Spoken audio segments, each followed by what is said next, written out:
Hello friends, welcome to my channel. আজ আমি আপনাদের সঙ্গে শেয়ার করব চিকেন ব্রেস্ট পাকোড়া। এটা কিন্তু খেতে অসাধারণ লাগে আর খুবই ক্রিস্পি হয়। চলুন তাহলে ভিডিওটা শুরু করা যাক। আমি এখানে চিকেন নিয়ে নিয়েছি, চিকেন ব্রেস্ট নিয়েছি আমি এখানে, আর এরকম ছোট ছোট টুকরো করে কেটে নিয়েছি। এবার চিকেনটাকে ম্যারিনেট করে নেব। এর মধ্যে দিয়ে দিচ্ছি লবণ, দিয়ে দিলাম জিরে গুঁড়ো, 1 চামচ শুকনো লঙ্কার গুঁড়ো, 1 চামচ রসুন বাটা আর সামান্য আদা বাটা। এবার দিয়ে দিচ্ছি অর্ধেক পাতিলেবুর রস। রসটা দিয়ে দিলাম। এবার খুব ভালো করে মিক্স করে নেব। সমস্ত উপকরণ খুব ভালো করে মিক্স করে নিয়ে 1 ঘন্টার জন্য রেস্টে রেখে দেব। সমস্ত উপকরণ মেখে নেওয়া হয়ে গেছে। এবার একটা প্লেটের মধ্যে আমি 2 চামচ কর্নফ্লাওয়ার নিয়ে নিয়েছি আর দিয়ে দিচ্ছি 1.5 চামচ মতো ময়দা। দিয়ে দিচ্ছি শুকনো লঙ্কার গুঁড়ো, দিয়ে দিলাম সামান্য লবণ। এবার খুব ভালো করে সমস্ত উপকরণ মিক্স করে নেব। কর্নফ্লাওয়ারটা এখানে ব্যবহার করতে হবে, তবেই কিন্তু টেস্টটা বেশি ভালো আসবে।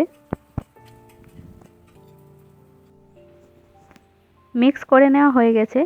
এবার একটা বাটি নিয়েছি, এর মধ্যে আমি 1 চামচ ময়দা নিয়ে নিয়েছি। ময়দাটাকে খুব ভালো করে গুলে নেব। তবে আপনারা এখানে ডিমও ইউজ করতে পারেন।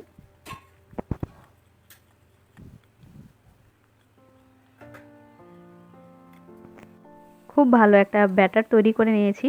ব্যাটারটা কিন্তু খুব বেশি ঘন হবে না আর খুব বেশি পাতলাও হবে না। 1 ঘন্টা হয়ে গেছে, মাংসটা খুব ভালো করে ম্যারিনেট হয়ে গেছে। এবার একটা করে মাংসের টুকরো আমি এই ব্যাটারের মধ্যে দিয়ে দিচ্ছি। এবার খুব ভালো করে কোট করে নেব। এইভাবেই সমস্ত মাংস আমি কোট করে নেব।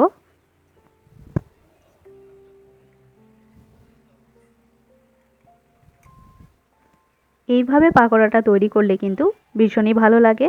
আপনারা এখানে ডবল কোটও করতে পারেন।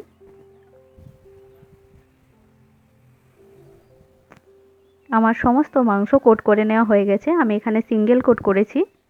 এবার গ্যাসে একটা কড়াই বসিয়ে দিয়েছি। এবার মিডিয়াম ফ্লেমে পাকোড়াগুলো ভেজে নেব।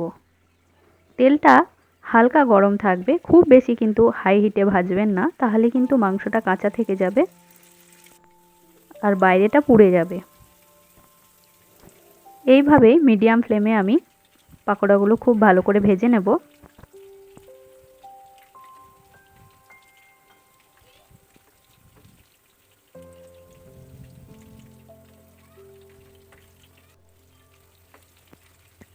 পাকোড়াগুলো এইভাবে গোল্ডেন ব্রাউন করে ভেজে নিতে হবে। দেখুন পাকোড়াগুলো খুব সুন্দরভাবে ভেজে নেওয়া হয়ে গেছে। এবার এগুলো তুলে নিচ্ছি। এই সেমভাবে আমি বাকি পাকোড়াগুলো ভেজে নেব।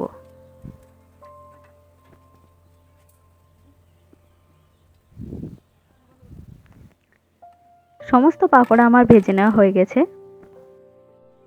আমার আজকের ভিডিওটি যদি আপনাদের ভালো লাগে তাহলে অবশ্যই একটি লাইক করবেন, শেয়ার করবেন এবং আমার চ্যানেলটি সাবস্ক্রাইব করবেন। ভালো থাকবেন, সুস্থ থাকবেন। ধন্যবাদ।